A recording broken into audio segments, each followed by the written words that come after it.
So you've got a thesis picked out for your paper. Now, how do you know that it's actually worth writing about? Hi there, I'm glad you're here, and I hope that you're having a nice day. Of course, that's not a thesis, that's just being pleasant, and we're here to talk about theses, so I suppose I should get right to it. I am really glad that you're here, though. We've talked about theses on the show before, and I'll confess that we took a turn through a way of thinking about your central argument that is helpful, but might also be a little needlessly complicated. More than that, though, the things we talked about then are mostly useful for helping you to make sure that your thesis makes basic sense, not that it's really compelling and worthwhile. And it's such a disappointing thing to see a paper with a great topic and a lot of potential end up delivering a pretty useless thesis. Knowing how to put a thesis together is not the same thing as knowing how to develop a useful and compelling thesis.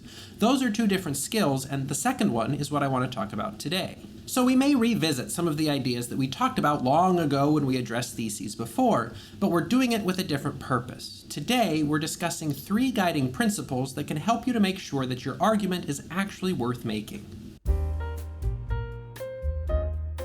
We mentioned this idea briefly in our first video on theses, but the first quality of a strong thesis is that it's debatable. And that might sound a little counterintuitive. Don't you want something bulletproof, something ironclad, something so powerful and persuasive that nobody could ever debate it? Well, no, you really don't, because those kinds of things aren't really worth talking about in the first place. Remember, rhetoric only works in situations where people aren't on the same page or where there's room for disagreement. So a thesis like this paper proposes that people need food to survive is a pretty bulletproof argument, but that's because nobody's going to dispute it. That's not a discussion we need to have. Everyone already agrees. But a thesis like I believe that cilantro is one of the best tasting herbs also isn't debatable, because even though there's plenty of room for disagreement, it's not like you can persuade someone to like cilantro if they don't. It's just a matter of preference, not persuasion, so it doesn't yield a very useful thesis. And you probably don't need me to tell you why a thesis like encouraging the sales of chocolate bars and cookie dough will fix the Great Depression isn't very useful. Hint, the Great Depression is already over. None of these theses would make for very interesting or useful papers because none of them are debatable. A debatable thesis is a strong thesis because it means that you're actively trying to take part in an ongoing problem. That is, a debatable thesis is trying to make a real contribution to a problem that hasn't yet been resolved. These are the kinds of situations where rhetoric is most useful, and that's why a good thesis ought to be debatable. I'm sure we've talked about specificity on the show before, and I'm also sure that we'll continue to talk about it in the future, because it's one of the underappreciated secrets of truly great writing. But like debatability, specificity is also kind of a counterintuitive trait of good writing. To illustrate, if I read an 8-page paper with a thesis that claimed to address and solve the problems of rising education costs in the United States, I would probably assume that that thesis is a lie. There's basically no chance that that problem, which is occupying so much of public discourse now, could actually be addressed and resolved in 8 pages. But a paper that argues that a particular university could reduce its student dining fees by switching its produce supplier has a thesis that catches my attention because it's promising something that I believe the paper could actually deliver.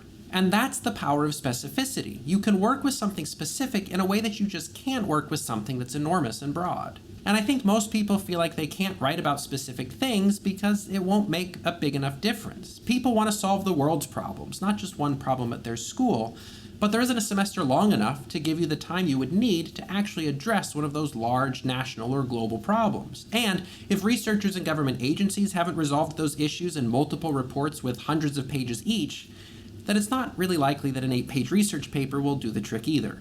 But that's okay. You don't need to solve the world's problems. So start by solving something smaller and closer to home. It might not sound as impressive and might not seem like you're doing enough, but just remember that actually accomplishing something small is way more useful than just wishing you could accomplish something big.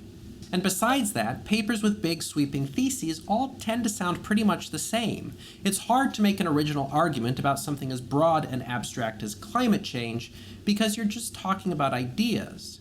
It's a lot easier to make an interesting and compelling argument, though, about something like the environmental impact of electric scooters in your hometown, because then you're actually writing about real life. And in general, people are more interested in reading about real life than about ideas, even when they claim to be ideas people. So strong theses are specific because specificity makes a thesis more realistic and interesting.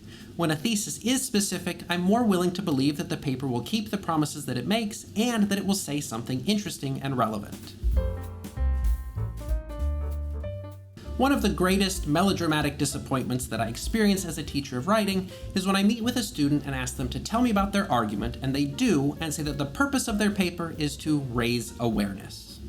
And it's a disappointing experience for a couple of reasons. First, they're usually raising awareness about things like immigration, diet and exercise, and baseball, which are all things that people are pretty much aware of already. But second, falling into the mode of raising awareness seems to be such a missed opportunity to write something that actually matters. You see, when all you do is raise awareness of a problem, you give up the opportunity to actually do something about that problem. So good persuasive theses should be practical or action-oriented. When people are writing persuasive papers, I often ask them, what do you want your readers to do with all of the information that you're presenting to them? That is, when you raise awareness, you don't ask your readers to do anything. So you're not actually persuading them, you're just informing them. And sure, encyclopedias are useful, but the goal of a persuasive paper is not just to transmit information or opinions. Persuasion involves action, so a persuasive argument should lead its readers to do something after they read.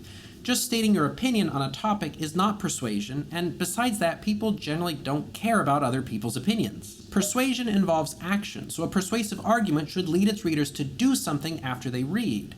That is, if all you're doing is stating your opinion on a topic, you're not actually writing a persuasive argument. But if you understand a specific problem and propose a practical, doable solution, then your readers will see that you aren't just standing up and shouting your opinion, they'll see that you're being serious about helping them to solve a problem that they face. I think one of the worst things that can happen if you're trying to write a persuasive paper is to have your reader finish and then say, hey, that was neat, and go about living their lives. If your goal is persuasion, then your reader should say something like, hey, that made a lot of sense, now I'm going to go do what that writer suggested. That's a sign of writing that makes a difference. So a strong thesis won't just say what you know or where you stand on a topic. Instead, it will be practical and focused on what you hope your audience will do in order to change something about the world, even if it's something small.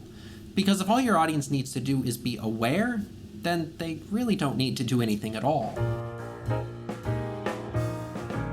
Rhetoric is at its best when it's involved in getting people to make positive changes in the world. Because of that, effective theses or arguments ought to have real changes in mind. So make sure your thesis is debatable. That way you can make sure that you're actually addressing a problem that can and should be solved. Make sure your thesis is specific because it's far more likely to change a specific thing than to alter a broad concept. And make sure your thesis is practical because just thinking about fixing things is not nearly as useful as actually fixing them. Keep those three things in mind and you'll be able to develop arguments that actually make a difference. And really that's what we're here for, learning to write in powerful ways so that we can get good things done. And of course, I could just be satisfied with making you aware that it's possible to subscribe to the channel, but I'll do one better and actually invite you to subscribe if you learned something useful and want to continue learning with us. We've got good things to talk about every week, and it would be a lot more fun if you were here too. Now I'll leave you to it. Have a great week, and I'll see you later.